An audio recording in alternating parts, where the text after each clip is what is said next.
Welcome to Edie Extra, edie.net's home for all of our exclusive special audio features. As more voices, businesses and initiatives join the conversation on environmental sustainability and tackling the climate crisis, Edie Extra cuts through the noise. We'll be asking the big questions about the hot topics, profiling seasoned leaders, and getting out and about, taking you to the heart of the action with on-site recordings from site visits and events across the world. Welcome to the place to find in-depth conversations with sustainability leaders about sustainability leadership. Welcome to Edie Extra.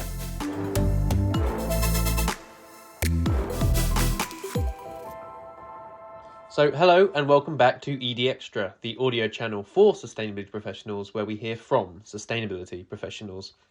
I'm ED's editor Matt Mace, and I recently had the opportunity to travel out to London to the Natural History Museum to hear about one organisation's journey to create, publish and build towards their climate transition plan. So, whether you're about to grab a tea or coffee or head out on a walk, for the next 20 minutes you'll be hearing all about the BBC's approach to reaching net zero. Enjoy. So the BBC's transition plan, which will be updated and reviewed, has been developed in line with the transition plan task force disclosure framework, and that TPT was launched by the Treasury in 2022 with a pledge that large businesses in high emission sectors would be subjected to new net zero disclosure requirements. The requirement is around net zero transition plans which support long-term corporate emission goals, including interim milestones that outline the necessary steps and changes to business models and investment. It was first proposed as a gold standard for the net zero transition plan and has been the kind of guiding framework for companies that have gone out and forged such plans. And it's important because almost half of businesses disclosing through CDP claim to have a transition plan aligned to the 1.5C aim of the Paris Agreement, but many firms are failing to actually back such plans with enough information. 6 in 10 of those companies disclosing to CDP do not include at least 2/3 of the key indicators and metrics. So I'm delighted to say for this podcast chat, we do have some insight from a transition plan that has been developed in line with that gold standard. I'm joined by Danielle Mulder, who's the Group Sustainability Director at the BBC. So Danielle, thank you so much for joining me today. No problem at all, thank you. And yeah, so the BBC's transition plan launched 28th of Jan, so at the time of listening, probably kind of 5 or 6 weeks old. And when it kind of came out, we saw a lot of coverage around it, which is obviously great news. Obviously, we were speaking before this podcast recording about your LinkedIn post, which probably went viral, I think it's fair to say, 3,000 odd likes and many, many more comments as well. How has that plan been received since you published it? Because it was so many years of work in the making. Once you finally got it out there, how has the reception been? It's been really positive. We've been really pleased with the reception that we had. We had immediate pickup, as you'd expect, from sort of the ESG community, including yourselves, Edie, and you did a sort of critique or analysis against it. And internally, staff, we had some internal comms that went out as well, and apparently it was one of the biggest pickups that they've had internally, and so we reached, I think, over 50% of our staff, which is pretty good for an internal communication, I'm told. And then, as you say, on LinkedIn, it's sort of, which is generally sort of the business community, I guess, working in this space and sector, we had really positive response and personal emails, and great to see the BBC sort of developing a plan and putting it out there with such clarity. So, and the feedback, people have read it, and the feedback has been quite positive. We really tried to make it as accessible and as appropriate for the BBC. Actually, sort of that's why when you look at our plan, these things can be quite technical. Let's be honest, and can be quite dry. But we wanted to bring it to life and also showcase our content and who we are at the BBC and why this matters to us. For example, the fact that we are the world's leading broadcaster on nature and the natural world programming, and our legacy and our history on that. So we're covering the topic for 68 years, I believe. The reputation of David Attenborough that comes with that, and that we're very proud of that. And so that's why this does matter to our brand, and it is part of the reason why we wanted to release a plan. What was the journey like to actually take this from kind of conception to this published document? Because having read through it is ambitious, it is substantial, and I agree, it has that nice mix of the kind of technical need to haves, but also that storytelling aspect. So it doesn't strike me as something that you can just go off and do by yourself in a couple of days, right? Who did you have to engage internally to ensure it was a plan that reflected the BBC whilst also kind of aligning to those frameworks? Yeah, I mean, look, to be honest, pretty much everybody. I think that was what surprised me about it, is that it's a technical document, if you like, a corporate disclosure document. Let's be honest, it aligns to TPT, and we did that intentionally, and we got some external advice on that as well, by the way, as to how we align to that framework, from EY and some guidance around that. In terms of like the narrative and all the sort of technical work that goes into that document, that has been happening over the last 2 years. And then I started writing it when I had some sort of time, actually, when I was working down in Australia, and I actually had a little bit more headspace. I wasn't in meetings all the time, which is the challenge with these things. We started to put it on paper and align it to this particular sort of format. But really it's a people exercise. That's the truth of it, because I think if you're at a point in your maturity that you've got targets, you've got technical teams in place, you're working against the GHG accounting protocol, you've got abatement models or, plans around your decarbonisation. So you're quite clear really on the technicalities that sort of sit behind this. But really you've got to go around the business, pretty much every part of the business, and get people engaged and say, right, this could be quite a significant change to you and to your business, depending, whether you sit in technology, whether you sit in content, whether you sit in news, whether you sit in finance and studios, our commercial business, and that's what's been fascinating about it. I think it was more of a people exercise than I anticipated. So we had to go around and consult everybody and get their support, buy-in and input into the process. And then we had to take it through the governance channel, which basically takes us into this. We've got a sustainability steering group, then we've got an ops committee, then we've got an executive committee, which you had to go back to a couple of times, and then we've got an audit and risk committee, and then it went eventually to the board. So, and just that journey in itself was pretty exhausting, but also quite fascinating. In terms of the challenges you encountered on the way, then you mentioned it was a people exercise, but also the kind of processes, almost like checks and balances for this plan was quite exhausting. Was it fair to say that those were the biggest challenges that you encountered on the way? The kind of just the time it took to kind of get everything in place? Yeah, I believe so. I think that's it. It's just getting people comfortable with some of the scope. If we talk about scope 1 and 2, so the sort of direct operational emissions that we need to decarbonise, the solutions are quite clear. And we're talking about sort of building exits, we're talking about heat pumps, we're talking about investing in renewables, we're talking about EVs, switching to new EVs, we're talking about switching away from fossil fuels in our generators. They're quite clear, they're quite specific. We costed them out, we had a business case against it. I think some of the scope 3, and particularly because we work with a lot of production companies, that's how our business works, independent, we call them independent production companies. You are talking about re-engineering how we create content. That's what we discovered quite quickly. When you get into scope 3, both upstream and downstream scope 3, you're talking about changing the way you do business, and also because we've got this commitment on the climate content pledge, and we talk about it in our plan, how it relates to our climate content pledge and our commitment on programming. It's going to mean changes to our programming as well as our operations and our programming, and also how we talk about this topic as an organisation. I imagine it's probably opened quite a few doors internally. So you mentioned how everyone had to be involved, and there's always been a kind of conception about sustainability being relatively siloed. I'm not saying that's the case with the BBC, I'm sure it's not, but having this plan must mean that every kind of part of the business is at least somewhat more engaged with the sustainability agenda than it was prior to the plan? Definitely. I think some areas of the business were already kind of quite involved and bought in, if you like, but it definitely opened doors to areas that we wanted to spend more time with, and you know, and to outline what this means for them and have that kind of conversation. So, yeah, and it felt like the right time because we had our long-term targets approved. I think it was in August last year. And once you've got targets, you know, approved and out there and published, it feels like the natural next step is to sort of say, okay, so what's your plan to deliver them? Which is why the timing worked as it was. We didn't want to wait until the TPT became formalised.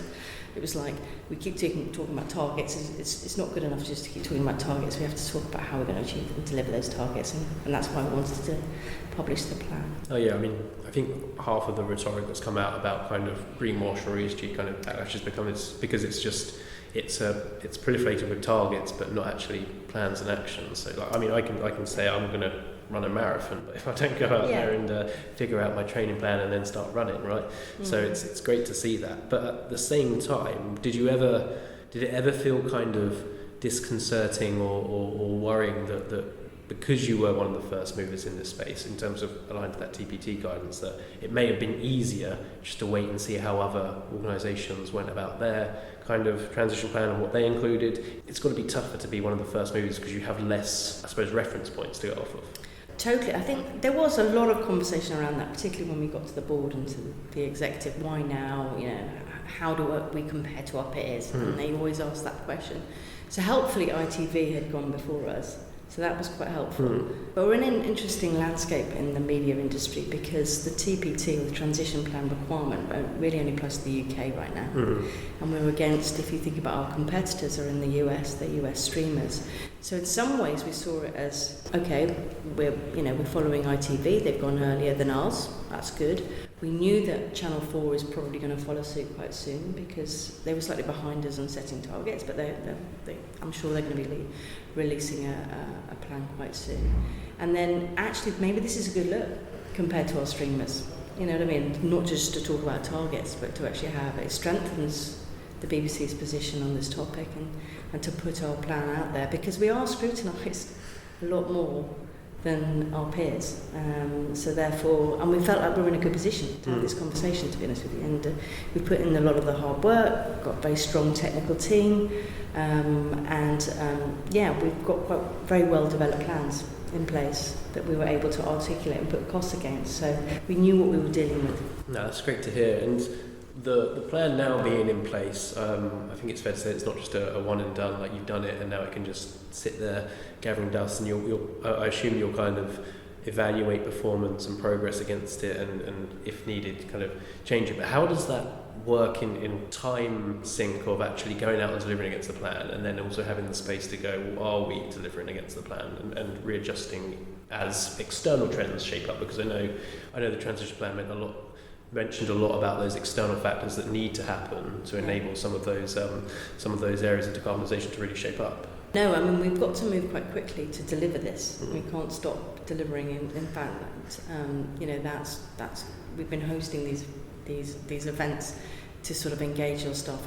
The way we're describing it at the moment is we're shifting now from a strategy and planning activity to delivery exercise or hub and spoke model where we've got a central strategy team, and now we're shifting this to a BAU model where we've got ownership of this out in the divisions because the core central team, my team that I lead, is not going to deliver net zero for the BBC. We need the whole organisation to get behind this. So we have to prioritise that. And then I guess my job is to keep an eye on, what are the sort of assumptions and dependencies and the macro issues that are affecting that ambition and those plans, to keep an eye on those. But we're very lucky, we get advice from people as well that hold our hands and tell us, you should be worrying about this, and this week we've got a change in CSRD, which we don't have to comply with. But that will have that change this week will have quite a big impact, I imagine, on lots of companies that are currently reporting against it for the EU. We've got to deliver, and I think we are already delivering actually. So we're in an audit at the moment, and our scope 1 and 2 from last year that was audited, limited assured, we were at minus 22%, and we're hoping to improve on that this year. And that's quite motivating for people to hear that we're kind of halfway there, and we've still got another 6 years to run because our targets run out in April 2031 because of the way our financial year works. So we're also a critical project at the BBC. We are being used as a blueprint for change and transformation at the BBC, which is great to see. I was going to say it must be, if not motivating, at least reassuring that actually the plan's there, because it's quite easy to go. I mean, when a lot of net zero targets were set, and I'm probably thinking back to that 2018 time when we had that real drumbeat in the build-up to kind of COP in Glasgow, and it was all just, let's just set a net zero target, we'll think about how to get there later. And I imagine there was probably a lot of sustainability professionals having kind of sleepless nights and like, I don't actually know how we're going to hit it, but you guys have forged a plan to really drive to it. Is it reassuring, kind of reinvigorating, having that kind of foresight as to where you're heading, even though it is relying on kind of externalities? Just It does. I think it does, because actually when you go through the process of setting long-term targets and submitting those to the SBTI for approval, you have to do a lot of modelling, and sort of stress test, if you like, whether your abatement models can actually meet the requirement. Otherwise, why are you putting the business in that position? You get challenged on it a lot, actually. There's still, we're not perfect, by the way, there's still a lot of unknowns, and particularly around scope 3, where we've got a big assumption that the data is going to improve, and once we shift away from a dependency on spend-based emissions to primary data, we expect to see some reductions come into play, but there's still a lot of unknowns. We've also got an assumption around the grid becoming greener for us, that's going to really help us out with our supply chain emissions. In the background, the sort of like clean energy mission, that might not happen on time. But we've articulated that in the plan. I think that's key, being able to actually articulate that no plan is perfect and that there are dependencies, because that's where this whole kind of debate about how organisations badge or make their claims was kind of, I think, consumers or stakeholders looking at it kind of treated it as like absolute and like this needs to be perfect, where sustainability is this kind of messy space that's constantly evolving and changing. So has the plan really kind of helped with that articulation? Are people quite receptive to the fact that perfection doesn't really exist in this space? They weren't initially, I'll be honest with you. There was a high degree of discomfort, particularly with the engineering community, I noticed. And some of our financial accountants, because financial accounting is quite a sort of, it's a set piece. They've been doing this for about 100 years, the regulation's quite clear. And also you don't have to do this annoying rebaselining thing as well. Carbon accounting is completely immature, and when you put a number out there and then you have to go back, actually the numbers change significantly because we've had to rebaseline it, you can lose that confidence with people, because hold on a minute, we've got targets set against this, they're publicly with the BBC, we're going to get scrutinised on this. But I think that education has happened and people have come with us now, so some of those early problems of pushback and anxiety around this have started to definitely ease. And also we've written in the plan, and this is an expectation for everybody, that you update this plan every 2 to 3 years. That's the position will change. We'll probably have some wins that we didn't expect, and we'll probably have some challenges that we didn't expect equally as well. So we have to, that's the fun bit about the job, I guess. You've got to be quite agile. You've got to be a politician and you've got to be agile. Each day and each week is quite different. Yeah, agility is definitely something I've learned from the outside looking in. It's just how quickly organisations have to move, which is always impressive. And for my final question, it would be, a lot of people listening in here are probably grappling with this. They're probably not as far out on their journey. If we're going to kind of steal a BBC programme, it kind of be the Blue Peter of like, here's one I made earlier, and it just pops out the oven, and they're like, well, how do you make that? If you were going to give kind of one key piece of advice to a sustainability professional who's grappling with all that externalities to get this transition plan up and running or over the line, what's that one key thing that you would tell them? I think engage stakeholders, pick who's going to back you to take this through and sort of hold your hand through it. So I'm very fortunate, my boss is the CFO, the Chief Financial Officer for the BBC, and we definitely went through this together, and he helped me navigate the corridors of the ExCo and the board, which are fascinating, those senior levels. And you've got to get that senior buy-in quite quickly, otherwise I think you can waste a lot of time, developing, polishing something that is not going to get signed off. Yeah, making the case that this is going to be good for business, it's going to be good for the organisation, reputation, and if you have got targets, not have a plan, I'd say would be, a problem for you. This is a now race to the top in my view. and they need to step up and put a plan in place. Danielle, thank you so much for your insight today. Clearly, you've definitely got a lot on your plate and a lot to be cracking on with to actually deliver the plan. So I won't take up any more of your time, but it's been great to get some insights and a kind of peek behind the curtain as to how that transition plan came to be. So thank you so much. Likewise, thanks for having me.